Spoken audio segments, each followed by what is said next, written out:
Halo, kami dari kelompok M, kelas 423, mata kuliah akuntansi biaya. Di sini kami akan sedikit berbincang mengenai materi pertemuan terakhir di pelajaran akuntansi biaya. Saya Ellen Jessica Amanda Putri Silalahi, nomor absen 18. Saya Bima Celta Prawidi Aditya Arga, nomor absen 10. Saya Rizky Akbar, nomor absen 35. Nah, di sini saya masih sedikit bingung mengenai konsep dan kenapa kita harus belajar pricing. Mungkin Bima bisa menjelaskan. Nah, di sini saya akan menjelaskan definisi pricing dulu. Pricing merupakan suatu cara untuk menetapkan suatu harga pada sebuah produk. Di dalam teori mikroekonomi, pada pasar persaingan sempurna, harga akan terbentuk dengan sendirinya sesuai dengan titik equilibrium pada garis permintaan atau demand dan penawaran atau supply. Semakin sebuah pasar tersebut tidak sempurna, maka penjual akan semakin bebas dalam menetapkan harga. Karena semakin sedikit penjual akan menyebabkan ia semakin bebas dalam menentukan harga, sehingga konsumen tidak dapat memilih penjual lain yang dapat menentukan harga yang lebih rendah. Nah, berarti dari yang dijelaskan Bima, perusahaan itu tidak dapat sewenang-wenang menetapkan harga.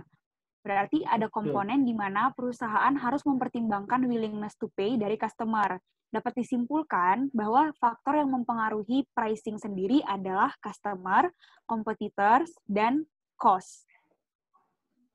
Oh iya, bagaimana sih BIM manajer menimbang faktor-faktor yang mempengaruhi harga tersebut? Bisa tolong jelasin? Oke, baik Rizky. Faktor-faktor yang mempengaruhi pembentukan harga.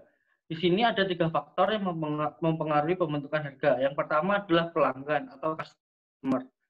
Customer mempengaruhi pembentukan harga dari sisi demand, karena permintaan dapat menentukan seberapa banyak barang tersebut akan laku terjual di pasar pada harga tertentu. Yang kedua, kompetitor. Kompetitor juga mempengaruhi pembentukan harga dari tindakannya. Jika penjual memasarkan produk dengan harga yang lebih tinggi, itu akan menyebabkan produknya itu pelanggan masih akan membeli produknya atau tidak karena harganya lebih tinggi dari kompetitor. Jika penjual memasarkan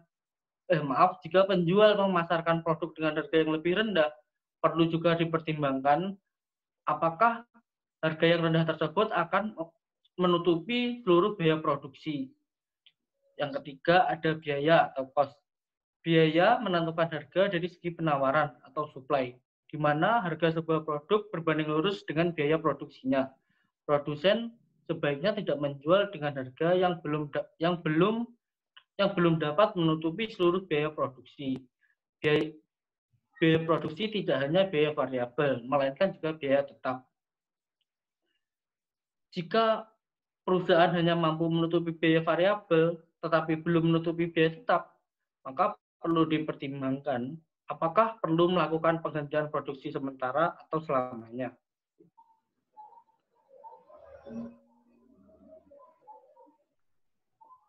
Lalu, kalau misalnya cost itu akan mempengaruhi supply dari perusahaan, yang mana akan menentukan berapa banyak kuantitas produk yang akan diproduksi oleh perusahaan, tentunya perusahaan akan terus meningkatkan kuantitas produksi apabila cost-nya kecil. Dan cost yang kecil ini tentu akan sampai pada batas relevance range dari fixed cost. Sampai mana fixed cost ini bisa dijaga untuk menurunkan unit cost. Dan unit cost ini tidak boleh melebihi dari revenue yang akan diperoleh dari perusahaan. Namun, kita nggak tahu nih sampai kapan unit cost ini bisa terjaga dan bagaimana perusahaan bisa menjaga ketetapan harganya. Perlu dilakukan analisis jangka panjang. Bagaimana analisis jangka panjang tersebut? Oke, saya akan menjelaskan analisis harga jangka panjang. Analisis harga jangka panjang ini adalah strategi yang dibuat dengan tujuan berupa hubungan jangka panjang dengan pelanggan. Hal ini berkaitan dengan tujuan perusahaan untuk memperoleh keuntungan semaksimal mungkin. Untuk itu, manajemen akan membangun long-term relationship dengan pelanggan yang akan membuat banyak pelanggan akan terus membeli produk perusahaan dalam jangka waktu yang panjang. Pelanggan dapat loyal apabila manajemen dapat menetapkan suatu harga yang stabil dan dapat diprediksi sepanjang waktu. Untuk itu, manajemen harus dapat memperhitungkan seluruh biaya yang terkandung dalam setiap produksi dan memastikan harga jual mampu mengcover seluruh biaya tersebut. Begitulah. Lalu bagaimana cara menetapkan harga jangka panjangnya? Nah, dalam menetapkan harga jangka panjang, seperti yang dikatakan oleh Rizky sebelumnya, apabila dalam satu perusahaan memiliki 5 departemen atau mungkin 6 departemen, yang mana ke-6 departemen ini pasti mengeluarkan biaya dalam melaksanakan tugas dan fungsinya masing-masing. Karena ini merupakan rencana strategis yang dimiliki perusahaan, maka dia harus bisa mengcover seluruh cost yang dikeluarkan oleh 6 departemen ini. Nah, biaya-biaya yang dikeluarkan pun tentu saja bukan hanya biaya produksi, tapi juga biaya non-produksi. Biaya produksi dan biaya non-produksi akan dianalisis dan diperhitungkan perusahaan dalam mempertimbangkan harganya.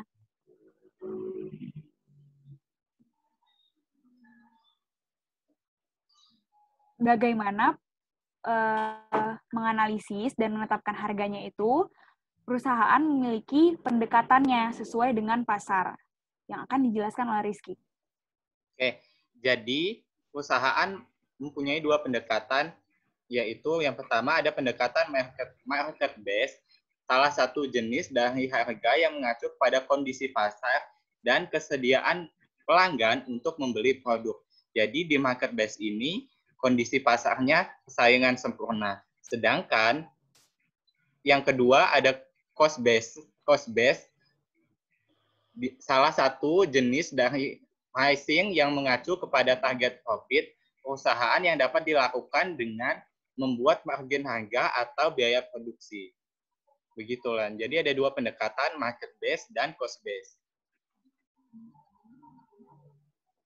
Oh, berarti dapat disimpulkan bahwa ketiga faktor ini tadi, baik customer, cost, maupun kompetitor, tidak bisa dihilangkan salah satunya dalam menentukan harga. Sekalipun perusahaan tersebut merupakan perusahaan monopoli, tentu harus mempertimbangkan kemampuan pembayar dari pelanggan. Nah, tapi itu kan hanya pasar monopoli. Bagaimana dengan perusahaan dan pasar-pasar lainnya? Di sini ada 3 pasar selain pasar monopoli, yaitu pasar persaingan sempurna yang pertama. Nah, pada pasar ini penjual tidak memiliki kendali untuk menentukan harga di pasar, sehingga penjual akan menerima harga pasar begitu saja. Apabila penjual mematok harga yang lebih tinggi dari harga pasar, maka produknya tidak akan laku. Sedangkan jika penjual mematok harga yang lebih rendah dari harga pasar, maka akan terjadi underproduction. Karena satu penjual tidak dapat memenuhi permintaan seluruh pelanggan. Yang kedua, pasar persaingan yang tidak sempurna. Pada pasar ini, pelanggan, kompetitor, dan biaya mempengaruhi penentuan harga karena jumlah penjual yang lebih sedikit, sehingga jumlah penjual yang lebih sedikit itu dapat lebih mempengaruhi pasar. Pelanggan hanya punya sedikit pilihan ketika mau beralih ke penjual lainnya.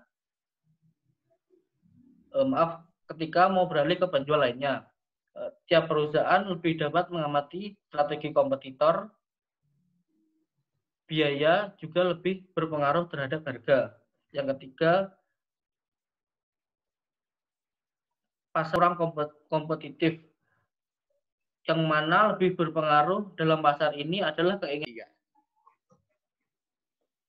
Nah, dari perbincangan tadi, sepertinya udah lumayan menambah konsep dan pemahaman bagi kita semua untuk mempersiapkan UAS ya. Sekian yang dapat kami sampaikan, dan semangat UAS teman-teman. Terima kasih. Semangat. Terima kasih semua.